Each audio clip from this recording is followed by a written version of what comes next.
Абай Құнанбаевтың 11-ші қара сөзі. Осы елдің үнем қылып жүргені немене? Екі нәрсе. Әуелі ұрлық. Ұры ұрлықпен мал табам деп жүр. Мал иесі артылтып алып, тағы да байимын деп жүр. Ұлықтар алып берем деп, даугерді жеп, құтқарам деп ұрыны жеп жүр. Қарапайым жұрт ұрлық айтып мал алам деп, ұрыға атымды сатып пайдаланам деп, не өткізбесін арзанға түсіріп алам деп жүр. Екінші, бұзақылар. Біреудің ойында жоқ пәлені ойына салып, бүйтсең бек боласың, бүйтсең кеп боласың, бүйтсең кек аласың, мықты атанасың деп ауқаттыларды азғырғалы әлек болып жүр.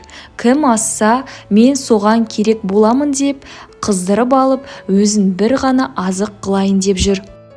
Ұлықтар пәлі, бұл табылған ақыл деп, мен сені бүйтіп сүйеймін деп, ананы жеп, сені бүйтіп сүйеймін деп, мынаны жеп жүр. Қара халық, менің сонша үйім бар, сонша ауыл аймағымен сойылыңды соғайын, дауыңды айтайын деп, қай көп бергенге партиялас боламын деп, Құдайға жазып, жатпай тұрмай салып, жүріп басын, ауылын, қатын баласын сатып жүр. Осы бір ұры, бұзақы жоғалса, жұртқа ойда түсер еді, шаруа да қылар еді. Бай барын бағып, кедей жоғын іздеп, ел секіленіп талапқа, тілеуге кірісер еді.